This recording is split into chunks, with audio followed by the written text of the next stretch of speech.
Media reports کے مطابق آئینی ترامیم پر حکومت اور مولانا فضل الرحمان کے درمیان معاملات طے پا گئے۔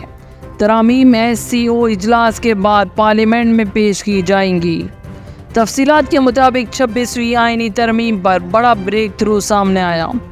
ذرائع نے بتایا کہ آئینی عدالت کے قیام پر حکومت اور JUIF کے سربراہ مولانا فضل الرحمان کے درمیان معاملات طے پا گئے۔ ذرائع کا کہنا ہے کہ حکومت نے آئینی ترمیم پر مولانا فضل الرحمان کی تجاویز سے اتفاق کر لیا ہے۔ ایوان صدر میں ہونے والی ملاقات میں آئینی ترمیم پر تفصیلی مشاورت ہوئی۔